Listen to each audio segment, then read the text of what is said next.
সুস্বাগতম আবার একটি নতুন ভিডিওতে। আজ আমরা শুরু করব model question paper 4 A to Z সমাধান রায়মার্টিনের। চলো একদম কথা না বাড়িয়ে প্রথম প্রশ্নের দিকে যাওয়া যাক। দেখো প্রথম প্রশ্ন কি বলেছে। বলেছে একটি অনুদ্বায়ী তড়িৎ অবিশ্লেষ্য দ্রাব্য স্যাকারিনের স্ফুটনাঙ্ক দেওয়া হয়েছে 100.78 ডিগ্রি সেন্টিগ্রেড আর কি। যদি জলের কেবি আর কেএফ এর মান দেওয়া আছে তাহলে সেক্ষেত্রে স্যাকারিনের দ্রবণের হিমাঙ্ক কত হবে, হ্যাঁ কি না? সেক্ষেত্রে কি বলছে, দ্রবণের হিমাঙ্ক বের করতে বলেছে কিনা। এবার দেখি হিমাঙ্ক বের করতে গেলে আমাদের সূত্রটা কি হয়। দেখো আমরা জানি যে ডেল টি এফ সমান সমান কি হয়, k f into m. M মতলব মোলালিটি, নট মোলারিটি। এবার অনেকজনের সমস্যা হয় এম দিয়ে কি হয়, এমটা যেহেতু ছোট স্মল, তার জন্য তোমাকে এটা মনে রাখতে হবে মোলালিটি কি, মোলালিটি। আশা করি বোঝাতে পারলাম। এবার এই মোলালিটি বের করার সূত্র কি হয়, W2 into 10⁻³ divided by M2 into W1। আচ্ছা ঠিক আছে, আমরা এই ক্ষেত্রে এই জিনিসে আসছি না। কোশ্চেনটা কি বলেছে যে কেবি আর কেএফ এর মান দেওয়া আছে, তাই না?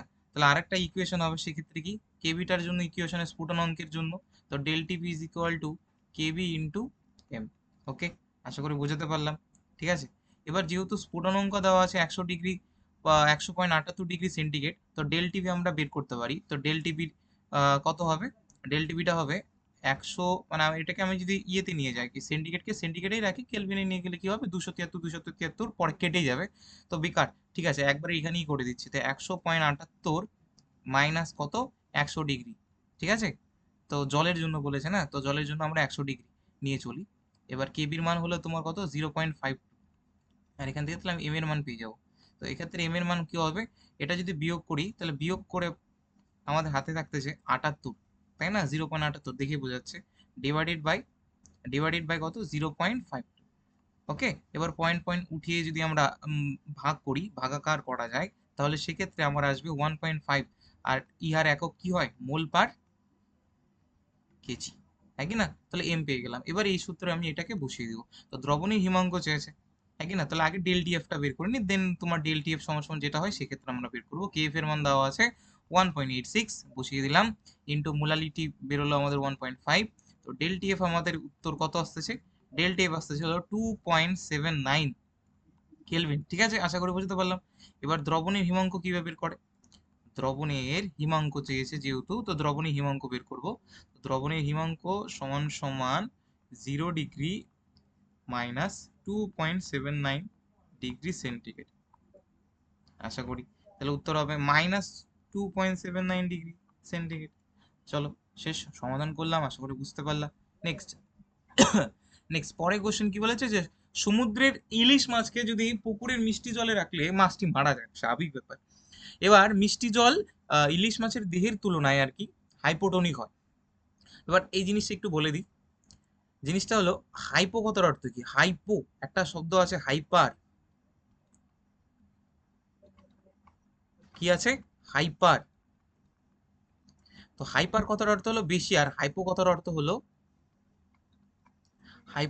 হলো কম। এখানে যেহেতু অভিস্রবণ চাপের কথা বলা হয়েছে, তাহলে হাইপো মতলব যার অভিস্রবণ চাপ কম। এবার এই দুটো বিবৃতি না সঠিক রয়েছে, কেন জানো? কারণ মিষ্টি জলে লবণের ঘনত্ব না সামুদ্রিক মাছের দেহকোষে কি হবে, আস্তে আস্তে এন্টার হতে থাকবে অন্ত অভিস্রবণের কারণে।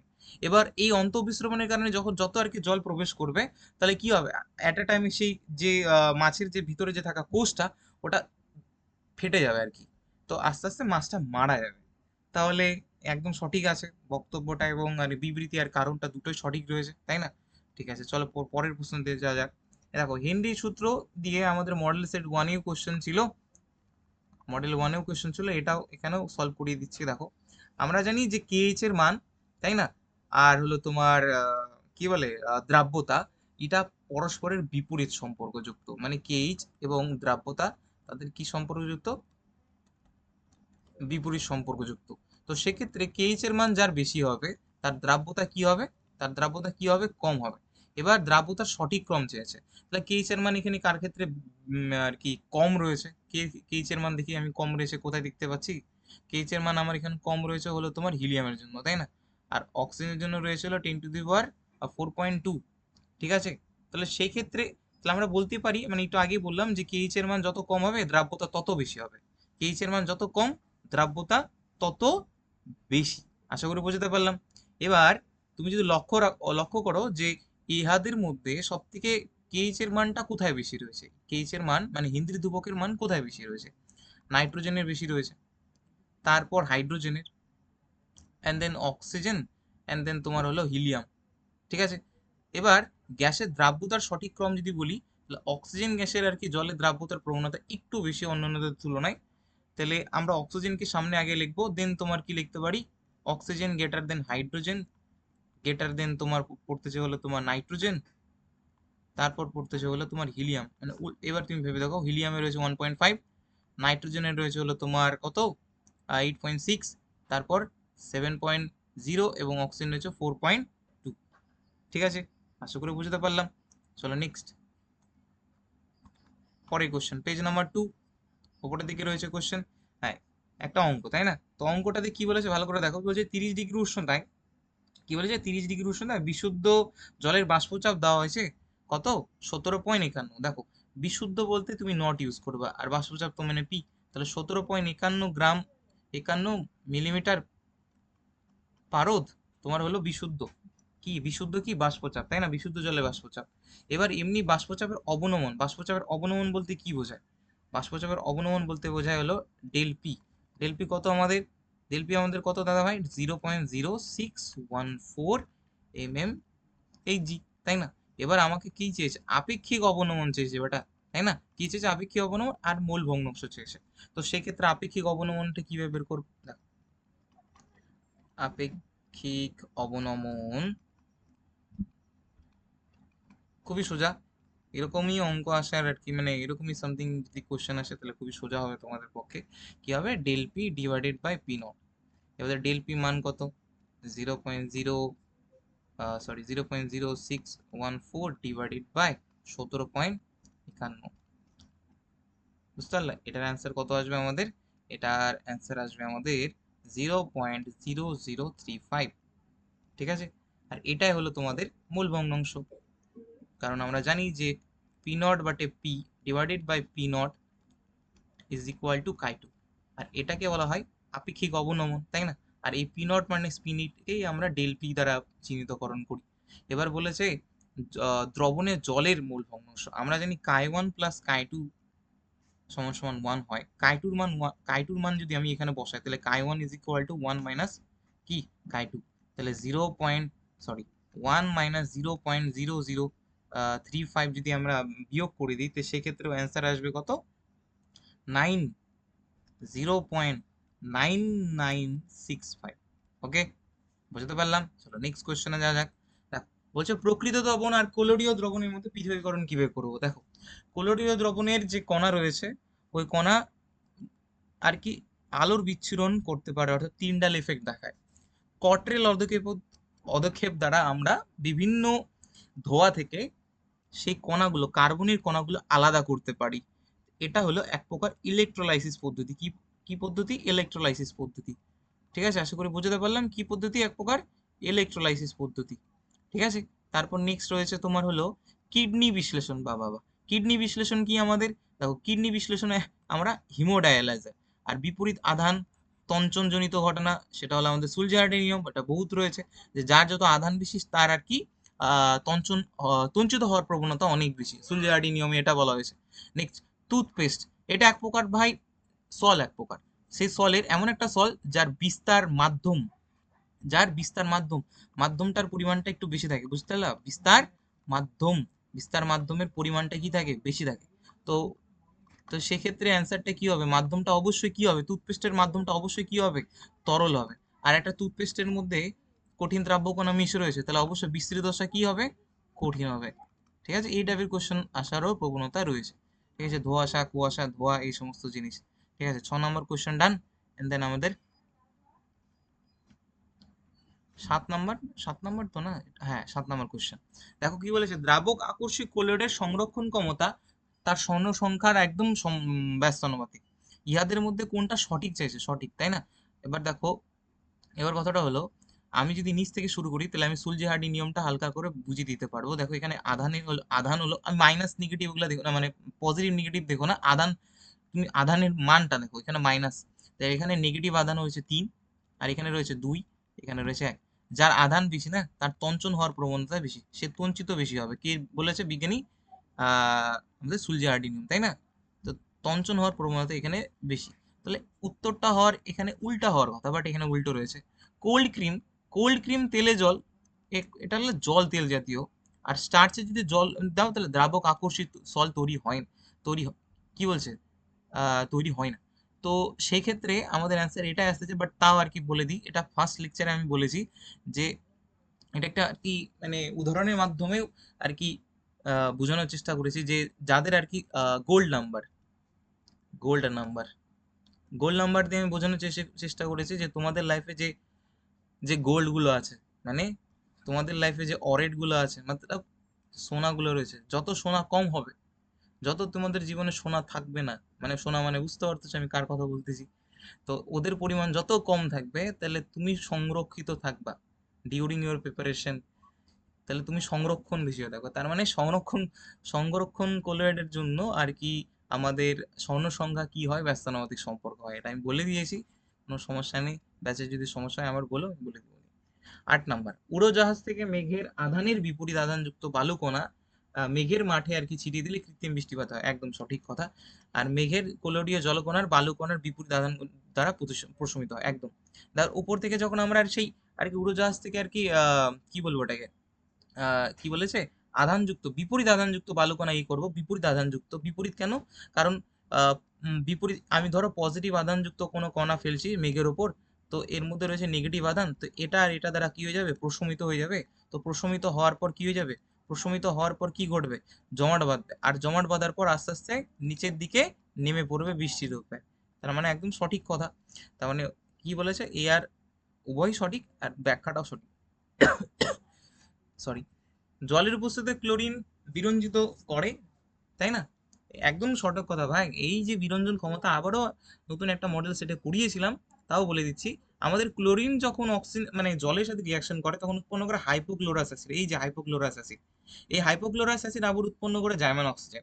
এই জার্মান অক্সিজেন যখনই রঙিন কোনো বস্তুর সাথে সংস্পর্শে আসে তাটাকে কি করে দেয়, বর্ণহীন করে দেয়। এবার না বলাই মানে আচ্ছা ঠিক আছে বলে দিচ্ছি, H2S যেটা আছে না, H2S, ঠিক তেমনি H2S হলো জার্মান হাইড্রোজেন বের করে, আর এও বিরঞ্জন ক্ষমতা রয়েছে।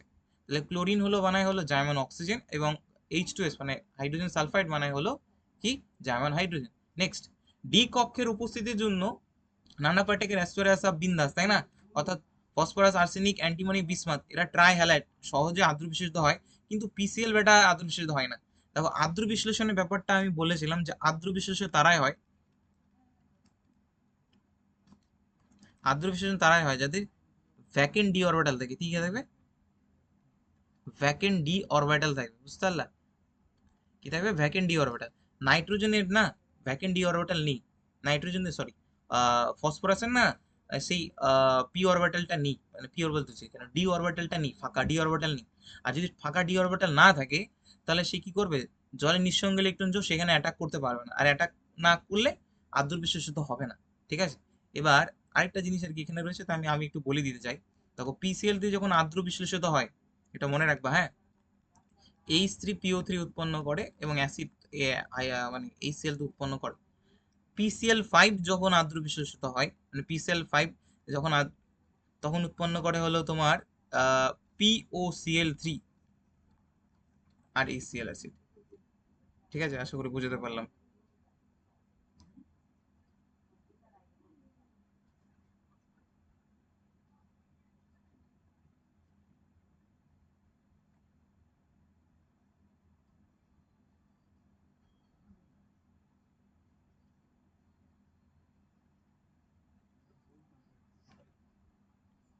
চলো, আচ্ছা চান, এটা তো হ্যাঁ 4 নম্বর কোশ্চেন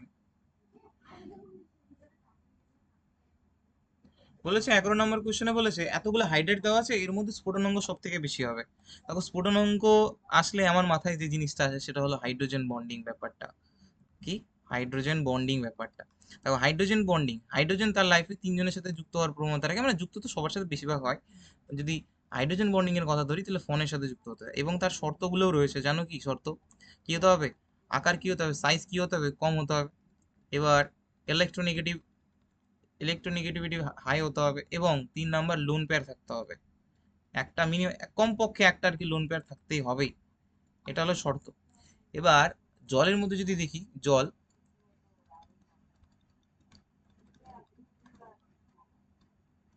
জলের মধ্যে যদি দেখি এখানে হাইড্রোজেন বন্ডিং হচ্ছে। তো হাইড্রোজেন বন্ডিং হলে কি হবে, এরা সঙ্গনিত অবস্থায় থাকবে, সম্পূর্ণ প্যাকড অবস্থায় থাকবে। আর হাইড্রোজেন বন্ডিং আবার দু প্রকার হয়, একটা অন্ত আণবিক, একটা আন্ত আণবিক। এরা হলো একই যুগলদের মধ্যে হচ্ছে, তার জন্য এরা হলো আন্ত আণবিক টাইপের। কেমন টাইপের? আন্ত আণবিক টাইপের, ঠিক আছে, আন্ত আণবিক টাইপের। যার কারণে এদের ভাঙতে আমাদের তুলনামূলকভাবে বাদবাকিদের তুলনায় একটু বেশি শক্তি লাগবে, যেহেতু আণবিক ভর বেড়ে যাবে, সঙ্গনিত অবস্থায় থাকবে। তো তার জন্য সব থেকে বেশি হলো হাইড্রোজেন বন্ডিং গঠনের মাধ্যমে স্ফুটনাঙ্ক বেশি হয় জলের, বুঝতে পারলা? এবার এটার একটা একটা ট্রিকও আছে, সেই ট্রিকটা আমি বলে দিচ্ছি এখানে, মনে কিভাবে রাখবা। দেখো, এই যে ওয়াটার আছে, তারপর আছে H2S, ও এস এসি তেই, তাই না, এসি অ্যাসিকে তাইসি। এবার এটা একটু মনে রেখে দিই, এটা 1 হয়, এটা 2, এটা 3, এটা 4। দেন তুমি আবার যদি এর জন্য করো, কি বলে ওটাকে, এইচএফ এর জন্য করো, HF, HCL, HBR and HI. তো এক্ষেত্রেও ফ্লোরিন ক্লোরিন ব্রোমিন আয়োডিন, তাই না, এক্ষেত্রেও একই সূত্র, 1 2 3 4। তার মানে আগে জল, তারপর এটা, দেন এটা, দেন এটা, তার এইভাবে আর কি স্ফুটন অঙ্কটা বৃদ্ধি পায়। যদি ক্রমটা লিখতে চাই তাহলে সেক্ষেত্রে কি হবে, H2O greater than H2TE greater than H2SE and then হলো H2S, শেষ। হাইড্রোজেন বন্ডিং এখানে হচ্ছে, আর এখানেও একই ক্রম, হাইড্রোজেন বন্ডিং HF, তাই না, HF।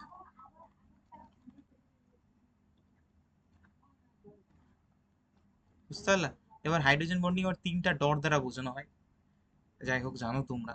Next, ক্যারো acid. ক্যারো অ্যাসিডের সাথে কোনটা হবে, দেখো ক্যারো অ্যাসিডে রয়েছে H2SO5। তো স্ট্রাকচারটা যদি আমরা দেখি, আমরা জানি যে সালফারের যে টোটকাটা দিয়েছিলাম তোমাদেরকে, আচ্ছা দেইনি হয়তো, আচ্ছা এখানে মানে দিয়েছি বাট তোমরা হয়তো ভুলে গেছো। এটা হলো তোমার সালফারের আর কি টোটকা, এটা তোমাকে মাথায় রেখে সালফারের বিভিন্ন অ্যাসিড, অক্সো অ্যাসিড গুলো তোমাকে পারফর্ম করতে হবে। তোমাকে দিয়েছে H2SO5, তাহলে সেই ক্ষেত্রে সেক্ষেত্রে হলো দুটো হাইড্রোজেন রয়েছে। তো সেক্ষেত্রে আমি কি করতে পারি, সেক্ষেত্রে আমি একটা OH আমি এখানে দিয়ে দিলাম, আর ডবল বন্ডে একটা অক্সিজেন আরেকটা দিয়ে দিলাম। তাহলে তাহলে পড়ে থাকলে হলো তোমার দুটো অক্সিজেন, একটা হাইড্রোজেন, তাহলে এই ক্ষেত্রে একটা পারক্সো বন্ড তৈরি করে দিলাম, হয়ে গেল। তার মানে একটা OH রয়েছে, ঠিক আছে। তাহলে এবার মিলাই আমরা সবাই, ক্যারো অ্যাসিড, তাই না, কি বলেছে এখানে, বলেছে জারণ সংখ্যা চেয়েছে, তাই না। এবার দেখো আমাদের এই পার্টটা আমরা পেয়ে গেছি যে SOOH, এটা পাওয়া গেছে, তার মানে এটা হলো এটা। এবার জারণ সংখ্যা 6 কিভাবে হয় সেটাও আর কি বলে দিচ্ছে, দেখো -2, ডবল বন্ডে থাকা অক্সিজেন -2, ডবল বন্ডে থাকা -2, এন্ড দেন OH হলো -1 আর সিঙ্গেল বন্ডে -1, তাহলে 2 1 3 4 5 6, তাহলে +6 জারণ অবস্থা, ঠিক আছে। তারপর নেক্সট, মার্শাল অ্যাসিড, H2S2O8, তাই না, এর যদি স্ট্রাকচার অঙ্কন করতে চাও,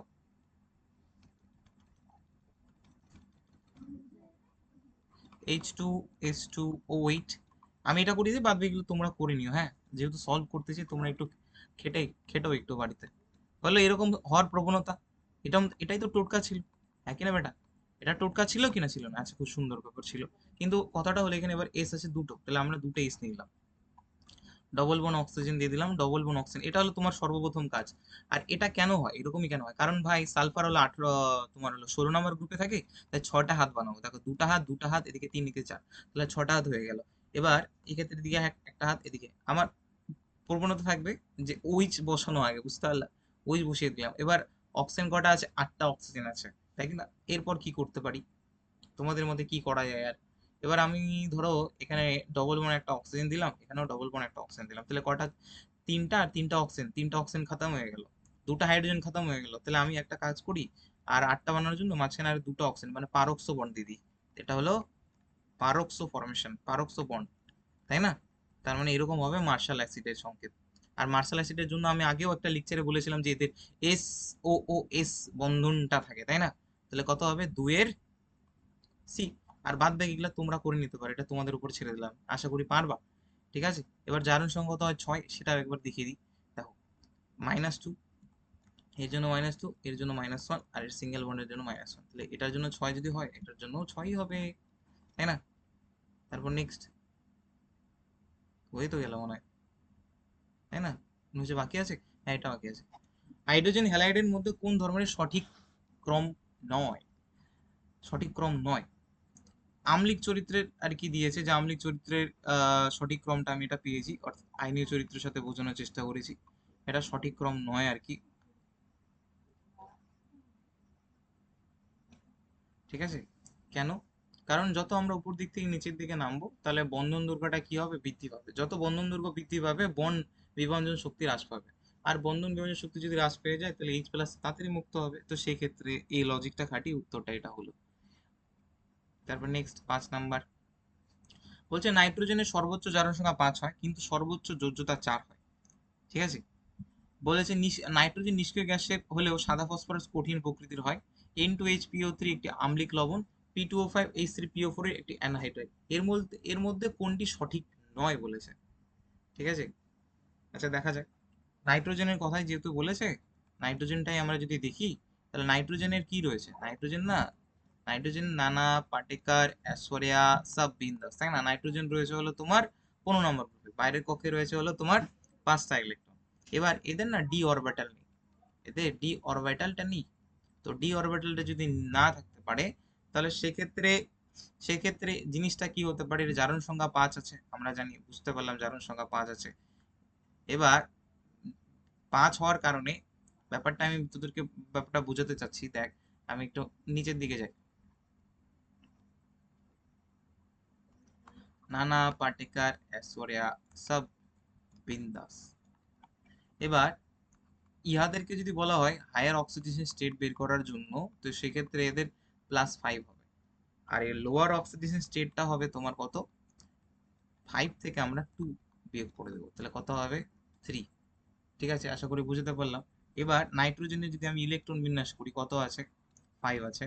এবার ইলেকট্রন বিন্যাসটা হবে, যেহেতু 15 নম্বর গ্রুপে আছে, তো 15 নম্বর গ্রুপে হলো 5 আছে, তো 5টা ইলেকট্রন বিন্যাস করলে কত হবে? NH2NP3, হ্যাঁ কি না? আর যেহেতু এটা 2 নম্বর পর্যায়ে আছে, তাহলে ইলেকট্রন বিন্যাস হবে 2s2 2p3। এবার জিনিসটাকে যদি আমরা আহ মানে অরবিটাল দিক থেকে দেখি, এসে হলো 2টা ইলেকট্রন আছে, পি হলো তোমার 3টা ইলেকট্রন আছে, 1 2 3। বুঝতে পারলাম? আচ্ছা, খুব সুন্দর ব্যাপার। এবার কথা হলো, এদের তো ফাঁকা ডি অরবিটাল নেই। আছে কি ফাঁকা ডি অরবিটাল? তাহলে ডি অরবিটালটাই নেই। তাহলে তিনজনের সাথে মানে হাইস্ট যোজ্যতা কত হতে পারে? 3 হতে পারে না, বাট এখানে 4 লেখা আছে। তো ওটাই তো সমস্যা হয়ে যাচ্ছে, ওটাই অপশন, তাই না? তারপর নেক্সট, SbF5 XCF4 এর সঙ্গে বিক্রিয়ায় যুক্ত যৌগ তৈরি করে, সেই যৌগের ক্যাটায়ন এবং অ্যানায়ন আকারটা কেমন হবে সেটা লিখতে বলেছে। বা সুন্দর, এই টাইপের কোশ্চেন আসার সম্ভাবনা রয়েছে বেটা, দেখে নিও। দেখো, XCF4 যখন SbF5 এর সাথে রিয়াকশন করে, তখন উৎপন্ন হয় XCF3 এবং SbF6। এবার এদেরও একটা নির্দিষ্ট আকারও রয়েছে। এটা হলো টি শেপড হয়, কিন্তু সংকরণ sp3d। আর এদের হলো সুষম অষ্টতলকীয়, মানে অক্টাহেড্রাল টাইপের হয়, তাই না? তাহলে সংকেত হলো টি টি আকৃতি, আর হলো অষ্টতলকীয়। নেক্সট, নিষ্ক্রিয় গ্যাসের মধ্যে কোন বেশিরভাগ জেনন দ্বারা গঠিত হয় কেন? কারণ জেননের না আয়নন ক্ষমতা অন্যান্য নিষ্ক্রিয় তুলনায় খুব কম হয়।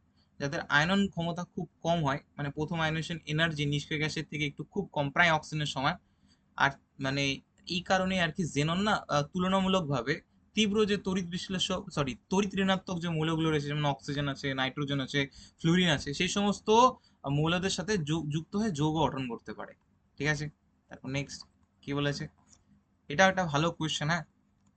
কোশ্চেন বলেছে যে এই যৌগটার মধ্যে মানে 4টা অপশন দিয়েছে, কোনটা আর কি সিলভার নাইট্রেটের সাথে রিয়াকশন করে AgCl এর সাদা অধক্ষেপ তৈরি করে।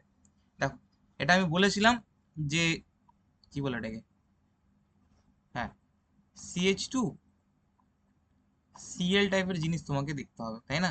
তাহলে সেক্ষেত্রে প্রথম যে কোশ্চেনটা যে দেওয়া আছে, যে ফুটন্ত এজিএনওর সাথে বিক্রিয়ায় তারাই অধক্ষেপ দায়ী যারা সহজে স্থিতিশীল কার্বোক্যাটায়ন গঠন তৈরি করতে পারে।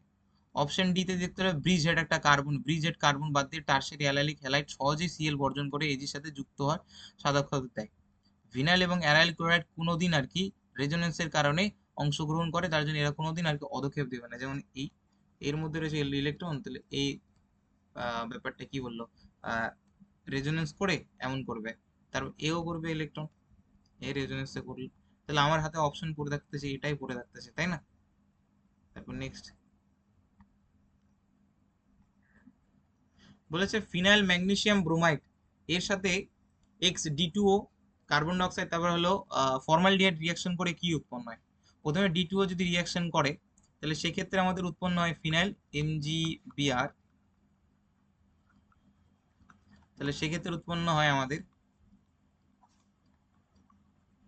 ডি, মানে ডটেরিয়ামের D2O যে রয়েছে জাস্ট ডি প্লাস আর ওডি মাইনাস, তো সেক্ষেত্রে আসবে এটা। এবার এর উপর যদি কার্বন ডাইঅক্সাইড গ্যাস চালনা করা হয় তাহলে সেক্ষেত্রে উৎপন্ন হয় আমাদের হলো বেনজোইক অ্যাসিড। এবার এই বেনজোইক অ্যাসিডের উপর যদি ফর্মালডিহাইড বিক্রিয়া করানো হয় তাহলে উৎপন্ন হবে আমাদের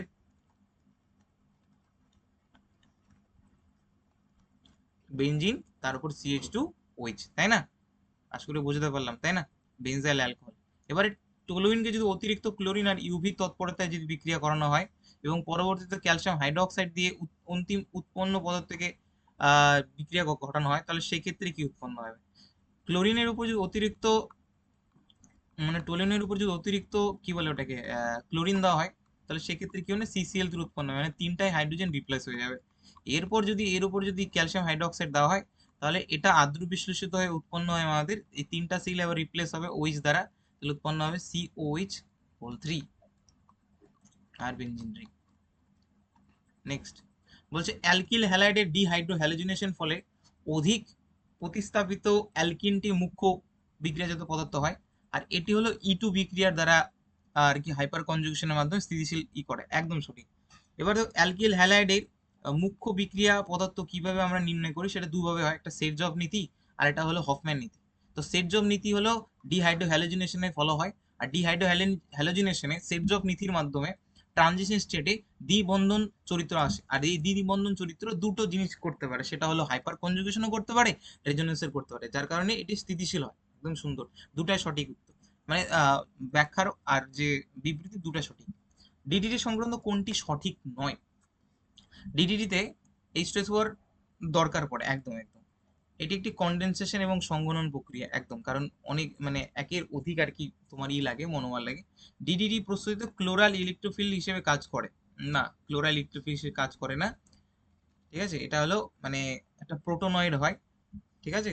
বুঝতে পারলা? এটা মানে ইলেকট্রোফিল হিসেবে কাজ করে না, না একদমই না। CCl3।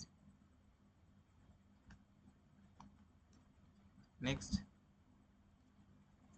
বলছে প্রোপিনকে যদি হাইড্রোবোরেশন, অক্সিডেশন এবং অক্সিমার্কুলেশন ডিমার্কুলেশন করা হয় তো সেই ক্ষেত্রে কি উৎপন্ন হবে বেটা? বাপরে, হাইড্রোবোরেশন করলে কি উৎপন্ন হয়? হাইড্রোবোরেশন করলে কি উৎপন্ন হয়? CH টা কি হবে? বন্ড ভাঙলাম, এদিকে একটা H এদিকে একটা OH, তো সেক্ষেত্রে উৎপন্ন হলো CH2OH। এরপরে হাইড্রোবোরেশন করলে কি বা অক্সিডেশন করলে কি হবে? অক্সিডেশন করলে কি হবে? এর যে উইচটা একখানা হাইড্রোজেনে রিপ্লেস করে তারপর আর কি যদি রিঅ্যারেঞ্জমেন্ট রিয়াকশনটা করানো হয় তাহলে সেক্ষেত্রে আমাদের প্রোডাক্ট আসবে CH3CH, উইচটা এখানে চলে আসবে আর উৎপন্ন হবে আমাদের CH3। তারপর অক্সিমার্কুলেশন বা ডিমার্কুলেশন করলে কি হবে জিনিসটা? দেখো অক্সিমার্কুলেশন আর ডিমার্কুলেশন করলে কি হবে, আর এবং NBS এবং CCl4 দিলে কি হবে? এই যে OH এর ব্যাপারটা এই রিয়াকশনটা করি তাহলে ক্ষেত্রে কি হবে আমাদের? Br CH2 CH double bond CH2। দেখো এখানেও বলে দেওয়া আছে, মানে আমি আবারও বললাম, যে বললাম না রিঅ্যারেঞ্জমেন্ট রিয়াকশন হয়, দেখো যে পুনর্বিন্যাস হয়, একদম লিখেও দিয়েছি। দেখো তারপর একই আণবিক সংকেত বিশিষ্ট সমভাবে অ্যালকোহলের স্ফুটনাঙ্ক 1 ডিগ্রি 2 ডিগ্রি 3 ডিগ্রি, একদম। আর পার্শ্ব শৃঙ্খল বৃদ্ধি পেলে পৃষ্ঠতল আর কি হ্রাস পায় আর ভ্যান্ডাল আকর্ষণ ক্ষমতা হ্রাস পায়, একদম সঠিক কথা। যত আর কি পৃষ্ঠতল যে কমবে তত ভ্যান্ডারওয়ালসের আকর্ষণ ক্ষমতা কমবে, আর যত ভ্যান্ডারওয়ালসের আকর্ষণ ক্ষমতা কমবে স্ফুটনাঙ্ক তত হ্রাস পেতে থাকবে। নেক্সট, অর্থনাইট্রোফেনলের স্ফুটনাঙ্ক প্যারানাইট্রোফেনল অপেক্ষা কম হয়, আর কিউমিন থেকে ফেনল উৎপন্ন করতে উপযুক্ত পদার্থ হিসেবে অ্যাসিটোন পাওয়া যায়, একদম। কিউমিন বল কিউমিন থেকে যে ফেনল, যে এটা হলো শিল্প কলকারখানায় ব্যবহৃত হয়, বুঝতে পারলা? শিল্প কলকারখানায় কিউমিন হাইড্রোক্সাইড পদ্ধতিতে ফেনলের সাথে বিক্রিয়া করে উপযুক্ত পদার্থ হিসেবে অ্যাসিটোন বানায়। আর অর্থনাইট্রোফেনল, একটু আগে বললাম না যে অর্থনাইট্রোফেনল, এখানেও হাইড্রোজেন বন্ডিংটা তৈরি হবে কিন্তু হলো এখানে হবে নিজেদের সাথে, তাহলে এটা সেলফ অবসেস টাইপের, বুঝতে পারলা? তাহলে এক্ষেত্রে কি হবে, এটা একটু উদ্বায়ী টাইপের আর কি হাইড্রোজেন বন্ডিং, কিন্তু প্যারাতে কি হবে, একটা মানে প্যারানাইট্রোফেনল আরেকটা প্যারানাইট্রোফেনলের সাথে ইন্টারমলিকুলার হাইড্রোজেন বন্ডিং এ আবদ্ধ থাকবে, যার কারণে স্ফুটন অঙ্কটা বেড়ে যাবে, যেমন জিনিসটা এখানে।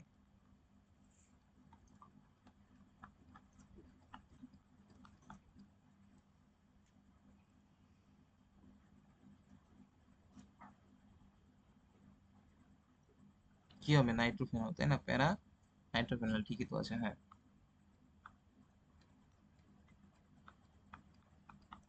OH N ডবল বন্ড ও সিঙ্গেল বন্ড, এই যে প্যারা নাইট্রোফেনল, আণবিক ভর বেড়ে যায়, যার কারণে স্ফুটনাঙ্ক বেড়ে যায়। নেক্সট, নিচের কোন পদ্ধতি দ্বারা ইথার আমরা প্রস্তুত করতে পারবো? প্রথমেই দেখতে পাচ্ছি উইলিয়ামসন ইথার সংশ্লেষণ। উইলিয়ামসন ইথার সংশ্লেষণের মধ্যে সব থেকে বেস্ট আমাদের অ্যালকক্সাইড আয়নের মাধ্যমে ইথার সংশ্লেষণ মানে ইথার বানানো, ROR। নেক্সট, তারপর কি বলেছে, স্যালিসাইলিক অ্যাসিড, ভাই এটা বহুতবার কোশ্চেন আসতেছে, স্যালিসাইলিক অ্যাসিডের উপর ব্রোমিন এবং জল, তারপর হলো ইথানল আর গার্হস্থ্য উপর দিলে কি উৎপন্ন হবে? স্যালিসাইলিক অ্যাসিড ব্রোমিন দিলে কি হবে, তিনটে পজিশনে আর কি অর্থোমেটার প্যারাতে ব্রোমিন ঢুকবে, আর উৎপন্ন হবে 2,4,6 ট্রাইব্রোমোফেনল। টু, আচ্ছা এখানে তাই না, মানে ব্রোমিন, দেন এখানে ব্রোমিন, এন্ড দেন এখানে ব্রোমিন, তারপর এর উপর CH3 OH দিলে মিথাইল স্যালাইড, উইন্টার উইন্টার গ্রিন তেল, একদম একদম সুগন্ধি হিসেবে ব্যবহৃত হয়। নেক্সট, পরের প্রশ্ন, একটি কিটো হেক্সোজ এফ মানুষের রক্তে পাওয়া গেছে, এটার আলফা ডি হলো -92 ডিগ্রি আবর্তন, তো এটা হলো প্রকৃতির সবচেয়ে মিষ্টি শর্করা, তাহলে উৎপন্ন হবে এটা হলো ডি গ্লুকোজ। ডি গ্লুকোজ, এই যে হলো যে সামথিং মাইনাস আছে না, এটা দিকে বোঝা যাচ্ছে, লেভিও rotary, LL। Next, D glucose D fructose অতিরিক্ত ফিনাইল হাইড্রেটের সাথে বিক্রিয়া করে ওসাজন তৈরি করে, একদম সঠিক। ওসাজন গঠন করে C1 এবং C2 কার্বনের অংশ নেয়, অবশিষ্ট নির্ভরভাবে কার্বনগুলো বিন্যাস একে থাকে, একদম নিচের গুলোর কোনো সমস্যা নেই, সমস্যা আমাদের C1 এবং C2 কে নিয়ে। নিচের সাহায্যে প্রোটিনের শনাক্তকরণ, প্রোটিন কি কি সব প্রক্রিয়ার মধ্যে করা যায়? মলিস্টেসের মাধ্যমে আমরা কার্বোহাইড্রেট শনাক্ত করি, তাহলে মিলন বারবিউটারেট আর নিনহাইডিন টেস্টের মাধ্যমে আমরা প্রোটিন শনাক্তকরণ করতে পারি, একদম একদম। নেক্সট, 10 নম্বর বলেছে লাইসিন, লাইসিন কি হতে পারে বলতো, গ্লাইসিন কি হতে পারে, অ্যাসপার্টিক অ্যাসিড, এবং অ্যালাইন অ্যালানি বা অ্যাসপারটেম কি হতে পারে? ঠিক আছে, এগুলো আমরা জানি, এগুলো হলো বেশিরভাগ লাইসিন এবং গ্লাইসিন হলো অ্যামাইনো অ্যাসিড, ইহাদের মধ্যে কোনটা অ্যামাইনো অ্যাসিড আম্লিক আর কোনটা হলো তোমার কি বলে ওটাকে ক্ষারীয়, সেটা তোমাকে চিনতে হবে।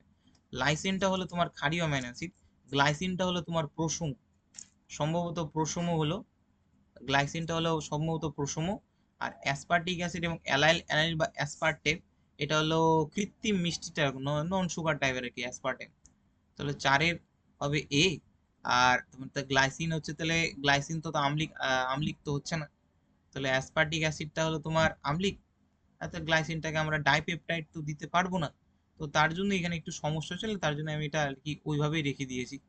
নিউক্লিওটাইড নিউক্লিওসাইডের গঠনগত উপাদান, পেন্টোজ শর্করা নাইট্রোজেন বেস, পেন্টোজ শর্করা নাইট্রোজেন বেস, ফসফেট গ্রুপ, শুধুমাত্র নিউক্লিওটাইডে একটা নতুন যে গ্রুপ থাকবে সেটা হলো ফসফেট গ্রুপ।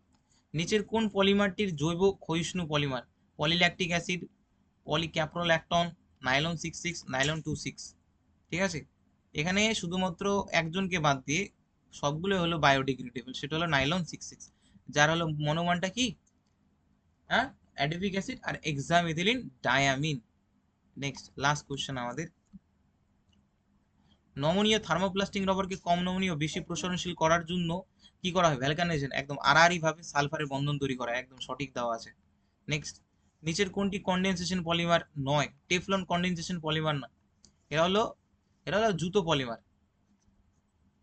LDPE লো ডেন্সিটি পলিইথিলিন এক ধরনের শাখাবদ্ধ পলিমার, আর এলটা রৈখিক পলিমার। হয়ে গেল 35খানা প্রশ্ন আমাদের এখানে সমাপ্ত। ঠিক আছে, তাহলে দেখা হচ্ছে আমাদের পরের কোনো একটা ভিডিওতে নতুন মডেল সেট নিয়ে। টাটা।